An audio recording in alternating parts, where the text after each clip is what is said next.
Jangan-jangan yang disalib itu apakah Simon ini? Bisa jadi.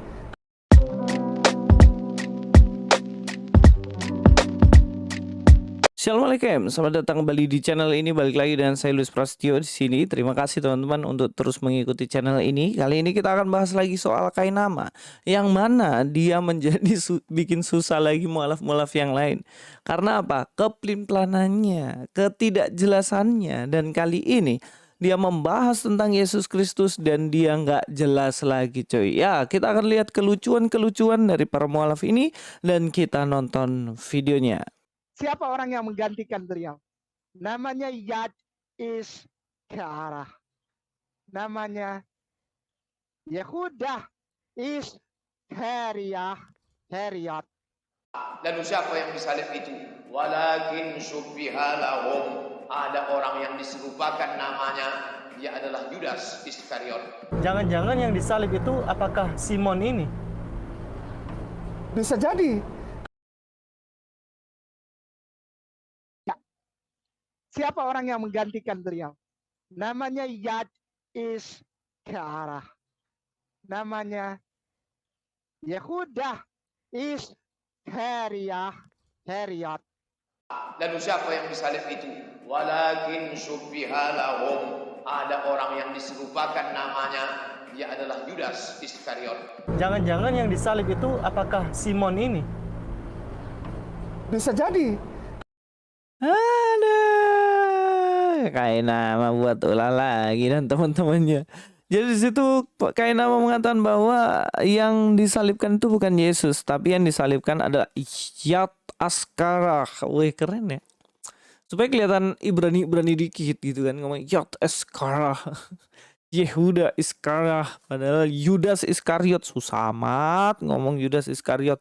Nah, jadi Kainama bilang bahwa yang disalibkan adalah Yudas Iskariot, bukan Yesus. Begitupun juga dengan Pak Somad yang mengatakan bahwa yang disalibkan adalah Yudas Iskariot. Tapi di lain kesempatan, ketika bersama dengan Ipung Atria, ya mode bingungnya ulang lagi nih Kainama.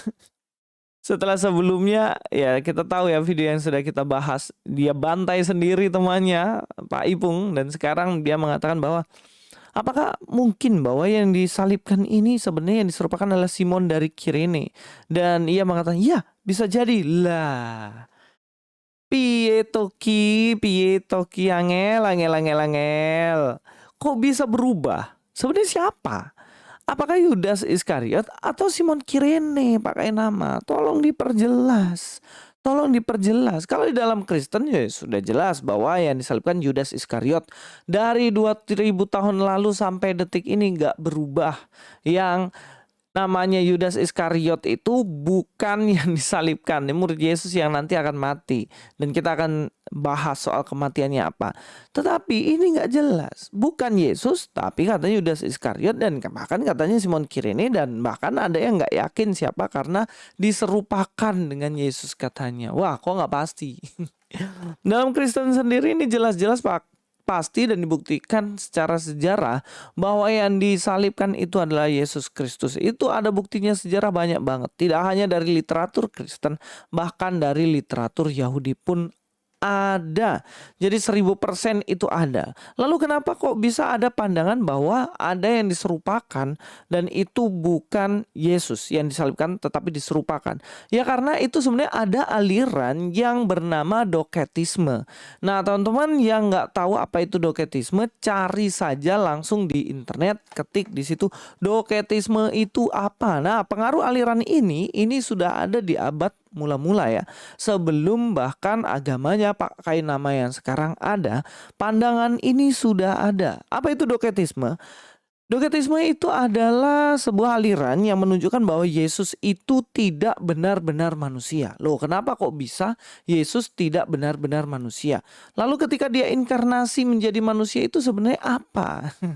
Menurut aliran doketisme ini, yang turun ke bumi itu adalah benar, itu adalah Yesus, tapi dia tidak memiliki tubuh jasmani atau tubuh manusia. Jadi Yesus itu hanya memiliki tubuh ilahi. Dia tidak punya tubuh manusia. Dia hanya pura-pura seperti manusia ya, supaya kelihatan orang melihat dia itu seperti manusia, padahal dia bukan manusia. Ini aliran sesat ya teman-teman ya. Ini bidat ini. Ini jelas aliran yang tidak sesuai dengan Alkitab. Dia hanya pura-pura untuk menjadi manusia. Kenapa? Karena aliran ini percaya bahwa tubuh itu jahat. Jadi tubuh manusia ini jahat. Bahkan mereka mengadakan ritual menyakiti tubuhnya, berusaha supaya lepas dari tubuhnya. Kenapa? Karena tubuh ini jahat yang membuat kita terus-terus hidup dalam materi. Itulah kenapa pandangan dari doketisme ini menganggap bahwa Allah itu tidak mungkin hidup dalam tubuh manusia. Karena tubuh manusia itu jahat. Karena materi itu jahat dan materi harus dimusnahkan. Itu dalam sudut pandangnya. Ya mungkin ini juga yang mempengaruhi sampai sekarang ya. Saudara-saudara kita ini menganggap bahwa Allah tidak mungkin jadi manusia karena tubuh manusia itu jahat. Mungkin seperti itu. Nah, pandangan ini adalah pandangan gnostik. Teman-teman cek aja di internet ya, gnostik. Nah, semua data-data saya bisa langsung dicek di internet. Jadi ya nggak bisa kalau dibilang itu bohong dan lain-lain. Jadi apa itu gnostik? Gnostik itu adalah aliran yang terpengaruh dari filsafat Plato. Plato itu mengedepankan namanya absolut. Jadi Allah itu absolut. Satu saja, Allah itu absolut dan tidak mungkin Allah yang absolut ini menjadi manusia. Tidak mungkin. Sepertinya ada seperti pandangan sesuatu gitu. Jangan-jangan itu adalah pandangan yang berasal dari Plato. Jadi Plato mengedepankan itu dan dia menganggap bahwa materi jahat. Itulah kenapa ketika disinkritismekan dengan ajaran yang dalam Alkitab, mereka kaum penganut Gnostik yang terpengaruh oleh Plato ini tidak mau mengatakan bahwa Yesus itu manusia sejati karena materi tubuh itu jahat. Kira-kira seperti itu. Sehingga dari pandangan ini maka muncullah sebuah analisa, argumentasi, kemukaan pendapat yang mengatakan bahwa ini adalah tidak mungkin jika Yesus jadi manusia karena materi jahat, maka yang disalibkan itu tidak mungkin Yesus. Karena kalau disalibkan ya nggak mungkin Yesus nggak punya daging. Benar nggak? Pandangan ini membuat mereka berpikir bahwa ada yang menggantikan Yesus yang benar-benar manusia yang real, yang sebenarnya disalibkan. Siapa yang menggantikan ini? Menurut pandangan ini yang disalibkan itu adalah Simon Kirene yang dipegang pandangannya oleh Pak Kainama. Sudah tahu ya? Sudah kebuka ya? Sudah kebuka ya, udah boleh kebuka ya.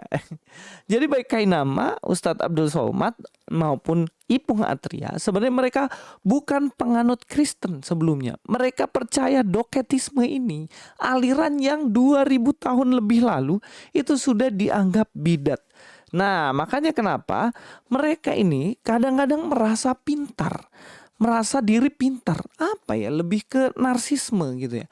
Merasa diri pintar, mengemukakan pendapat yang dipikirnya itu menentang kekristenan, dapat menentang pengajaran-pengajaran Kristen. Dan mereka kemukakan itu adalah argumentasi baru menurut mereka. Padahal argumentasi itu sudah ada ribuan tahun yang lalu. Dan itu sudah gagal. Dan sudah lapuk teologi itu. Ya karena apa? Karena bahkan sejak 2000 tahun yang lalu itu sudah diselesaikan sama bapak-bapak gereja. Mereka tidak bisa membuktikan kebenarannya dan kemudian berakhir menjadi bidat. Sebenarnya nggak jauh-jauh sih. Dan kemudian itu dipegang oleh Pak Kainama. Ya opo sih Pak Kainama. Lulusan S3 masa yang gini gak ngerti, iya kan?